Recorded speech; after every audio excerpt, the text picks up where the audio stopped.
Assalamualaikum warahmatullahi wabarakatuh. Perkenalkan, nama saya Hanifah Putri Sajida dengan NIM 45124200003 dari Prodi Ilmu Lingkungan. Pada kesempatan kali ini saya akan sedikit memaparkan materi tentang the radiation balance and the greenhouse effect. Disimak ya. Untuk yang pertama, ada peristiwa greenhouse effect. Secara alamiah, cahaya matahari atau radiasi gelombang pendek yang menyentuh permukaan bumi akan berubah menjadi panas dan menghangatkan bumi. Sebagian dari panas ini akan dipantulkan kembali oleh permukaan bumi ke angkasa luar sebagai radiasi inframerah gelombang panjang.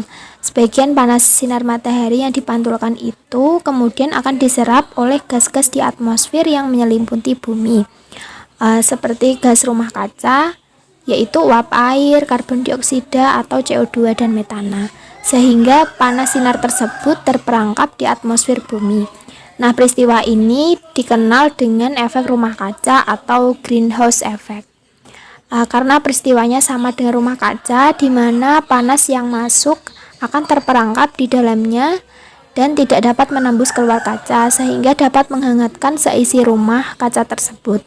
Peristiwa alam ini menyebabkan bumi menjadi hangat dan layak ditempati manusia. Karena jika tidak ada efek rumah kaca, maka suhu permukaan bumi akan menjadi lebih dingin, yaitu mencapai 33 derajat Celcius. Nah, akan tetapi bila gas-gas ini semakin berlebih di atmosfer dan berlanjut, akibatnya pemanasan bumi akan berkelebihan dan akan semakin berlanjut. Sementara itu, keseimbangan radiasi merupakan keseimbangan objek yang menyerupai radiasi cahaya, yaitu berawal dari pusat lalu menyebar luas dan melebar. Untuk yang selanjutnya, yaitu hubungan radiasi dengan efek rumah kaca. Yang pertama, CO2 yang dihasilkan dari proses pembakaran bahan bakar fosil sebenarnya tidak beracun, tidak berbau, dan tidak berwarna, tetapi mempunyai waktu tinggal di atmosfer sekitar 4-6 tahun. Alasan bahwa CO2 merupakan zat pencemar hanya karena dapat menimbulkan adanya efek rumah kaca saja. Nah, yang kedua, CO2 dapat menyerap radiasi gelombang panjang 4 mikrometer sampai 5 mikrometer dan di atas 14 mikrometer. Karena radiasi matahari terletak dalam panjang gelombang pendek, maka sebagian radiasi matahari yang diterima bumi tidak diserap oleh CO2 dan dapat mencapai permukaan bumi. Nah, yang ketiga, pada saat permukaan bumi meradiasikan kembali energi yang diserapnya ke atmosfer, maka radiasi tersebut karbon dioksida dan radiasi bumi tersebut tergolong gelombang panjang. Nah, yang keempat, semakin banyak kadar CO2 di atmosfer, maka penyerapan radiasi bumi oleh atmosfer akan semakin besar pula. Oleh karena itu, kenaikan konsentrasi gas CO2 pada lapisan atmosfer akan dapat meningkatkan pemanasan atmosfer bumi. Efek pemanasan ini dikenal sebagai efek rumah kaca. Nah, yang selanjutnya yaitu cara yang dapat mengubah kesetimbangan radiasi di bumi. Nah, ini ada 3 cara. Yang pertama, berubahnya jumlah radiasi matahari yang masuk ke sistem bumi. Yang kedua, berubahnya albedo atau cahaya matahari yang dipantulkan dari permukaan di bumi.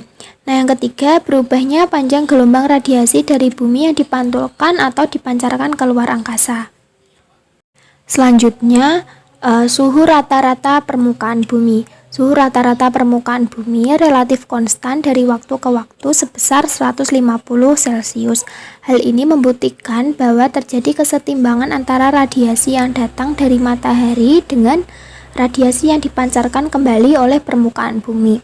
Dari 100% radiasi matahari yang mencapai bumi, 31% dipantulkan keluar angkasa dan 69% dipancarkan kembali oleh permukaan bumi.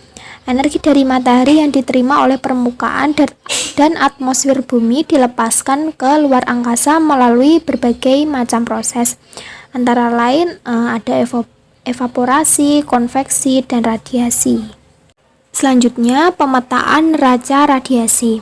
Menurut Wicaksono pada tahun 2006 diperkirakan bahwa 35% dari radiasi matahari yang diterima pada batas atas atmosfer bumi dikembalikan lagi ke ruang angkasa dalam bentuk gelombang pendek oleh proses hamburan dan pemantulan oleh awan. Kemudian juga dikembalikan dalam partikel-partikel debu, kemudian molekul-molekul udara dan pada permukaan bumi. Dengan perincian, 2% dipantulkan oleh permukaan bumi, 6% dipantulkan atau dihamburkan oleh atmosfer, dan 27% dipantulkan oleh awan. Sisanya sebesar 65% diserap oleh atmosfer bumi dan permukaan bumi. Atmosfer menyerap sebesar 14% radiasi matahari dan permukaan bumi menyerap sebesar 51% radiasi. Radiasi yang diserap permukaan bumi dipergunakan untuk memanasi atmosfer dari bawah. Dari 51% radiasi yang diserap permukaan bumi, 34% berasal dari radiasi matahari langsung dan 17% lagi dari radiasi difus atau radiasi langit. Dengan demikian hanya 65% dari radiasi matahari yang dapat digunakan untuk memanaskan atmosfer bumi, yaitu sebesar 14% langsung diserap oleh atmosfer dan 51% yang diserap permukaan bumi. Selanjutnya yaitu laju pemancaran radiasi. Laju pemancaran radiasi gelombang panjang oleh permukaan dan atmosfer bumi dihambat oleh adanya efek rumah kaca. Adanya kandungan gas rumah kaca yang cukup di atmosfer menyebabkan suhu rata-rata permukaan bumi jauh lebih tinggi daripada yang seharusnya. Tanpa adanya efek rumah kaca, suhu rata-rata permukaan bumi hanya -190 derajat Celcius. Gas rumah kaca terpenting di atmosfer antara lain uap air dan karbon dioksida. Terdapat juga mekanisme atau umpan balik dalam sistem iklim yang dapat meningkatkan atau mengurangi pengaruh pada perubahan iklim dari gas rumah kaca atau CO2. Yang selanjutnya yaitu suhu bumi. Suhu bumi ditentukan oleh kesetimbangan antara radiasi yang datang dari matahari dan energi yang dipancarkan dari bumi keluar angkasa. Radiasi keluar yang dipancarkan oleh bumi sangat dipengaruhi oleh adanya atmosfer dan komposisinya.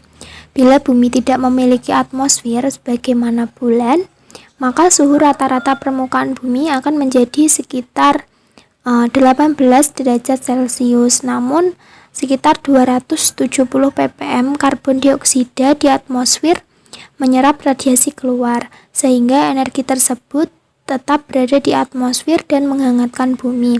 Hal ini menyebabkan suhu rata-rata di bumi berada di kisaran 15 derajat Celcius, 33 derajat Celcius lebih tinggi daripada suhu bulan.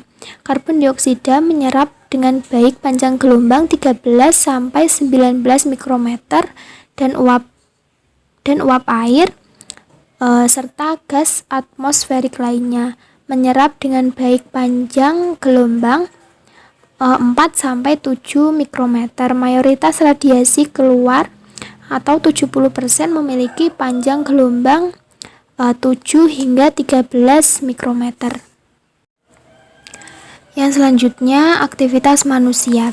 Aktivitas manusia terus melepas gas-gas antropogenik ke atmosfer yang dapat menyerap radiasi di panjang gelombang 7 sampai 13 mikrometer, terutama karbon dioksida, metana, ozon, dinitrogen oksida, dan klorofluorokarbon atau CFC. Gas-gas tersebut mencegah keluarnya energi dan berpotensi mengakibatkan kenaikan suhu bumi. Berdasarkan data yang ada saat ini, konsentrasi karbon dioksida CO2 akan berlipat ganda pada tahun 2030 dan dapat mengakibatkan pemanasan global sebesar 1-4 derajat Celcius. Hal ini akan mengakibatkan perubahan pola angin dan curah hujan, serta dapat mengakibatkan daratan yang luas di tengah benua menjadi kering dan naiknya permukaan laut. Semakin banyak gas antropogenik yang dilepas ke atmosfer, tentunya akan berbahaya dan dapat menghasilkan dampak yang semakin parah. Nah, dapat digambarkan dalam grafik ini korelasi antara kenaikan konsentrasi karbon dioksida di atmosfer yang berwarna biru dan kenaikan suhu rata-rata pada garis merah. Nah, grafik di atas berakhir di tengah tahun 90-an karena pada saat itu terdapat cukup banyak diskusi mengenai apakah pemanasan tersebut adalah tren atau merupakan fluktuasi statistik.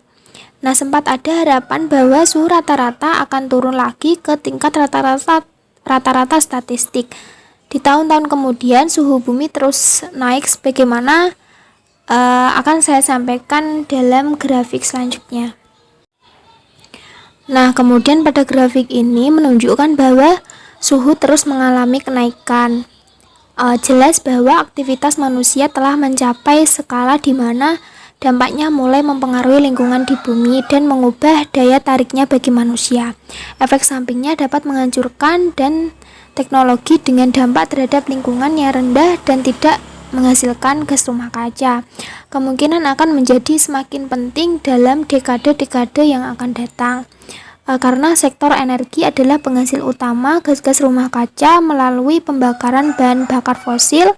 Kemudian teknologi seperti fotovoltaik yang dapat menggantikan bahan bakar fosil harus semakin banyak digunakan. Sekian pemaparan yang dapat saya sampaikan, kurang lebihnya mohon maaf. Terima kasih. Wassalamualaikum warahmatullahi wabarakatuh.